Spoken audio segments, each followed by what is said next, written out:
good habit lately of people when we're doing row, I'll stand back and I'll look at the damper, just like where they're at. And if I see someone on like one, depends on the person, you know, if it's like a, you know, maybe like an older individual, I'd be like, okay, 0 is fine. But you know, if it's like a grace around 1, I'll just like skip it up, you know, 4 or 5 kind of thing. So I get some challenge. Next thing would be the foot straps. So can you unbuckle your foot straps here? So when you, it's sometimes hard in the circuit atmosphere because if everyone were to come, if we're doing 1 minute intervals, everyone comes and adjust the foot straps. It's like we're gonna be here all freaking day, right? So usually what I'll shoot for is like a 3 to 4 on average, unless someone has like John, if John's gonna step into a rower. I don't know what size his feet are, he's like what, 6'8", 14, there you go.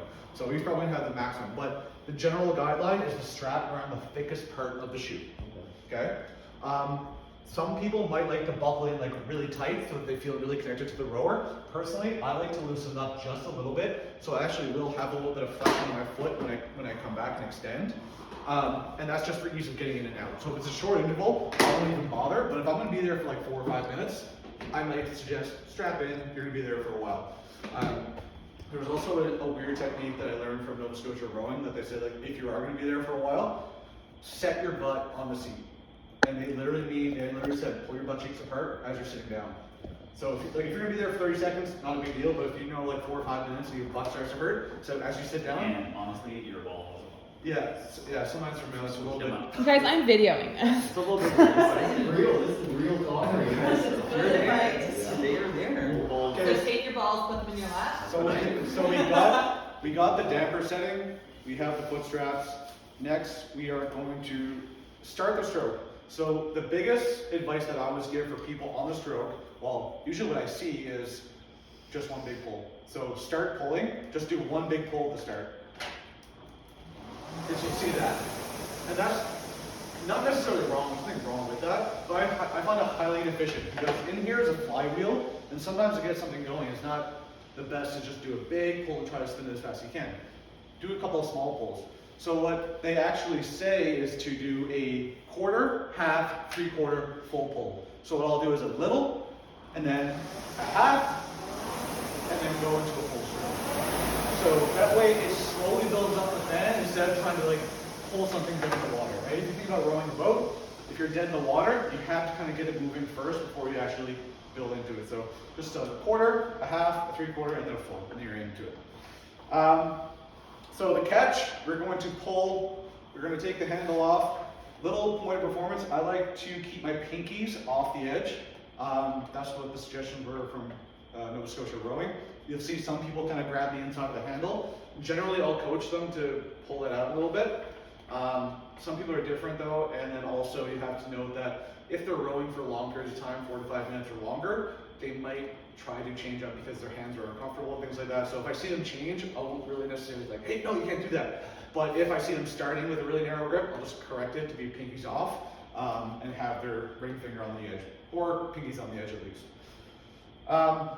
So when we start the catch, this position being the catch, where you're catching here close to the housing, I tell people to shoot for as close to the housing as is comfortable.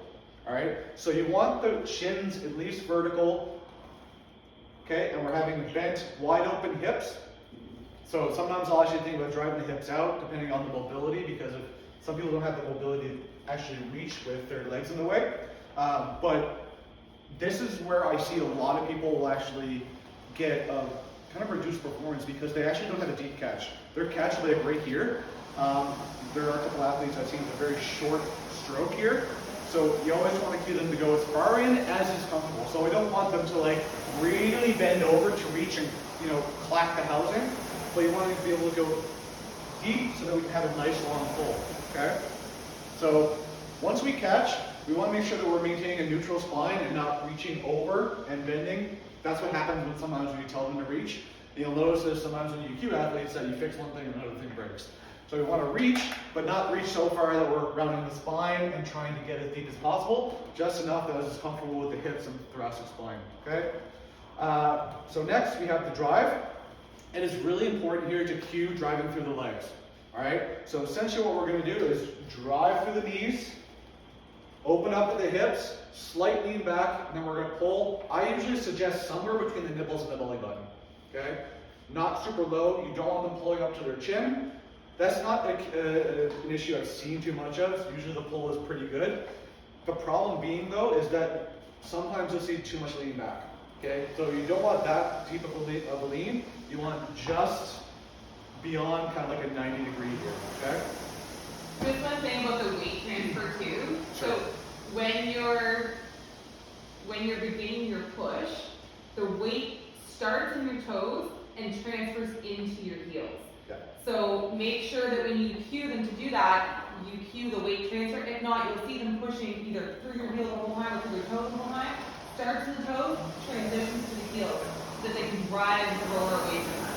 Yeah, and that happens generally when you ask them to drive through the legs. So one thing, one thing I've actually toyed with as well to generate a little bit more power, will be I'll ask them to do legs only rowing. Okay, so just arms out straight, just like a catch, and just drive through the legs with no pull. So that kind of cues them like, okay, this is what it feels like when I'm not using my arms and just driving through my legs. Okay, then you can kind of do that for 4 or 5 strokes, and then okay, go into your full stroke, and then allow them, okay, that's what it feels like to just drive through my legs. Outside, like outside? A little bit sometimes. It kind of depends on your mobility. Yeah, it does depend on my mobility day to day. I won't necessarily drive my legs out to get like really deep, but depending on some people's biomechanics, anthropometry, whatever, they might have. I find personally, like I honestly, it's not a good thing, but like I'll find like in a workout, I'll kind of go between being wide and being a bit more narrow, and like I don't know what works best yet, but. No, I usually toy with it. Yeah. But, so we have the catch, we have the pull or the drive. Next we have the finish, which is legs fully extended. The handle, or I guess the handle would be under the nipples between the belly button, somewhere between there. The next part is the recovery, which is usually what people get a lot wrong, is you want to essentially do that whole process in reverse. So first, as we extend it through the legs, the hips, and then pull with the arms, now we just want to go backwards. We let the arms go, then the hips, so the knees come up, just like so. So I will actually not really retract my hips or knees until the handle is beyond the knees, okay? So a lot of people, what you'll see is the knees they'll break immediately before the handle is actually around it. So you have to wait for the handle to get around the knees before the knees break, all right? So I like just think about it, 1, 2, 3, 3, 2, 1. And that's how I should think in my head while I'm rowing. 1, 2, 3, 3, 2, 1. The recovery should be about a 1 to 2 ratio in compared with, or sorry, I should say the drive should be a 1 to 2 ratio with recovery. So a 1 second drive, so big pull, and then 2 second recovery. 1, 2, pull, 1, 2, pull, just like that, okay? A lot of people will just assume that if I'm going to ask them to sprint, their stroke rate is just going to go really, really high. Because they'll just pull, pull, pull, and then they'll start getting a short pull, and then they'll start bringing in the knees first, and all these things happen because they think faster is better. And you'll see the chain start to wiggle. The chain will wiggle, you'll hear a lot of noise, not necessarily helpful. Because this thing is about power, not speed, all right? So if you're starting to sacrifice power for more strokes, not necessarily like you're going to make any more progress, you want big, strong pull. So if they want to go faster, they need to essentially pull harder in that 1 second interval and compare with a 2 second recovery. I'll actually look at their stroke rate on the monitor when I see it, and for males, somewhere between 25 and 30. Females probably somewhere between like 30 and 35. Females will just generally have a higher stroke rate because they're shorter limbs, things like that. Males will have slower because they can generally generate more power. Not always the case, everyone's gonna be a little bit different, but if you see someone pulling like 45 strokes a second or a minute, that's like, okay, that's really, really fast. Let's slow it down and add more power. And that's one thing that I'd actually take the time to do at some point and be like, explain what we're looking at. It's like, okay, calories per hour. It's like, what does that mean? As you build confidence with the rower, you'll be able to see like, okay, that's what my average power should be. We can kind of instruct it in watts.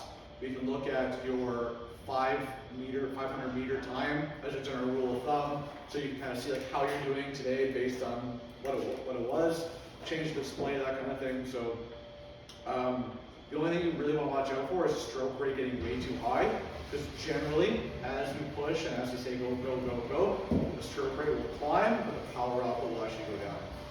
So make sure that we're always queuing for big, strong, powerful pulls with that 2-second recovery. I think that's it. That's pretty much it about the C2. It's about being efficient. It is about being efficient. So if you're moving too much, you're losing efficiency. If you're not like pulling a consistent pull, you're losing efficiency. It's all at the end of the day, that's what it is. That is a compliment I got yesterday though. Pardon? I won the skier workout. Yeah. And the burpees, and they're like, you were so efficient on this. Like, you were like stood out amongst everybody as the Yeah. one that like, kind of hinged, because everyone else was like, they weren't reaching and hinging, they were just like pulling on our body. Yeah. Yeah. And in higher ops, efficiency is key. Yes, absolutely. You seem completely rested.